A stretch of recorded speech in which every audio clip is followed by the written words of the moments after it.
हमाद, ये इस सारे सूरत हाल में जो अभी हम देख रहे हैं, हुकूमती नुमाइंदगान इस तरह की बातें कर रहे हैं कि मुश्किलात हैं, वज़ीर आज़म कह रहे हैं जी मुश्किलात हैं तो आ जाएं, बैठ जाएं, मुश्किलात हल हो जाएंगी आपकी, जेल से बाहर आने का यही रास्ता उन्होंने दिखा दिया। दूसरी जानिब राना सनाउल्लाह साहब भी यही बात कर रहे हैं, ब्लेटेंटली वो ये बात कर रहे हैं कि केसेस नहीं है तो क्या हुआ, बन जाएंगे क्योंकि हमारे लिए सूटेबल ऑप्शन ही है। तो ये सारा, इस सारी सिचुएशन में कानून कहाँ पर है? क्या ये कानूनी तौर पर जो साबिक वज़ीर आज़म हैं या बानी पीटीआई वो अंदर नहीं है? बहुत अच्छा सवाल है जी कि कानून इस सब में कहाँ पर है। इसका शायद मैं कोई डायरेक्ट आपको जवाब ना दे पाऊँ, लेकिन जो मेरे जहन में आता है मैं वो आपसे ज़रूर शेयर करता हूँ।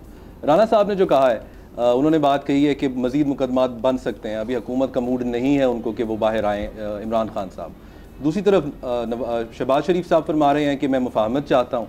तो मुझे समझ नहीं आ रही कि ये दोनों आपस में क्या चाहते हैं, ये किसकी तर्जुमानी कर रहे हैं, ये कौन से हुकूमत के मशीर हैं, ये किस हुकूमत की पॉलिसियाँ आगे लेकर आ रहे हैं। वज़ीर आज़म साहब तो कुछ और कह रहे हैं, या फिर वो अपने मशीर से मुशावरत नहीं कर रहे, वो किसी और से मुशावरत कर रहे हैं। ये भी देखना चाहिए कि उनके मशीर असल में कौन है। अगर राना साहिबान नहीं है और बाकी लोग जो उनके मशीर है वो नहीं है, ये लोग खुद अगर एक पेज पे नहीं है तो किसी और को इनसे क्या तवक्को रखनी चाहिए। कहने में जो उन्होंने कह दिया है आज पार्लियामान में, बहुत अच्छी बात है, अच्छी बात है, इसको हमें उसको इनकरेज करना चाहिए, लेकिन कहने में और करने में बहुत फ़र्क होता है। अगर आप वाकई ही अपने इस ऑफ़र पे संजीदा हैं तो आपको पता है कि वो शख्स जिससे आप हाथ मिलाने की बात कर रहे हैं वो कहाँ बैठा हुआ है। आप खुद चले जाइए, आप कोई वफ्त भेज दीजिए, उससे बात कर लीजिए, क्योंकि वो तो जेल में है, वो नहीं आ सकता, वो आपके पास नहीं आ सकेगा। दूसरी तरीके से आप ऐसा कर सकते हैं कि आप अगर जाना भी नहीं चाहते, कोई वफ्त भी नहीं भेजना चाहते, मगर आप संजीदा भी हैं, तो आप कम से कम उसकी रिहाई में रखने डालना तो बंद कीजिए।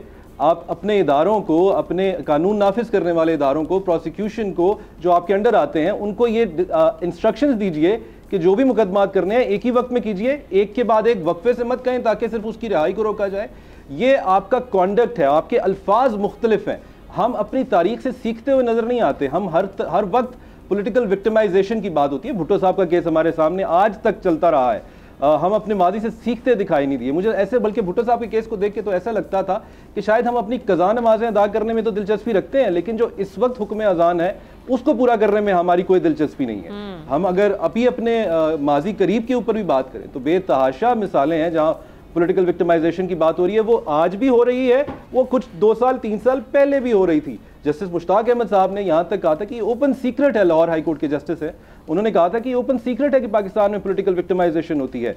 जस्टिस सिद्दीकी साहब ने भी यही बात की कि बेंच फॉर्मेशन ऐसी की जाती है कि पॉलिटिकल विक्टिमाइजेशन कराई जा सके आसानी से। काजी फायज ईसा साहब इस चीज़ को बहुत करीब से जानते हैं, पॉलिटिकल विक्टिमाइजेशन को। राना साहब खुद इसके शिकार रह चुके हैं, मगर अफसोस कि इस बाहर निकलते ही, हुकूमत में आते ही ये लोग अपना माजी भूल जाते हैं। ये दोबारा उसी पॉलिटिकल विक्टिमाइजेशन को हवा देते हुए दिखाई दे रहे हैं और इस बुनियाद पे कह रहे हैं कि हमें लगता है कि वो आके डिस्टेबिलिटी लाएगा। और ये डिस्टेबिलिटी वो क्यों कह रहे हैं, इसकी बेसिस क्या है? वो बेसिस ये दे रहे हैं कि इसने पहले इस्तीफे दे दिए थे, इन्होंने पहले लॉन्ग मार्च कर दिया था। तो क्या जनाब ये डिस्टेबिलिटी है? ये गैर कानूनी अमल है।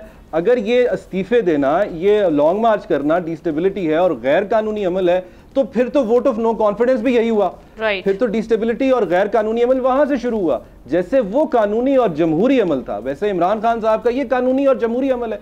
ये दानिस्ता तौर पे कैसा है, कैसा नहीं है, इसकी रैशनल पॉलिटिकल कैसी है, इकोनॉमिक कैसी है, उसके ऊपर जरूर बात की जा सकती है, लेकिन आप ये नहीं कह सकते कि ये गैर कानूनी और हमें खदशा है। खदशात की बुनियाद पर बाबर सत्तार साहब की अभी जजमेंट आई है कि प्रिवेंटिव डिटेंशन किस सूरत में की जा सकती है। जब तक कोई ठोस सबूत ना हो तब तक आप किसी को बंद नहीं रख सकते। कानून तो ये कहता है, लेकिन उसकी धज्जियां बिखरती हमें हमेशा दिखाई देती हैं।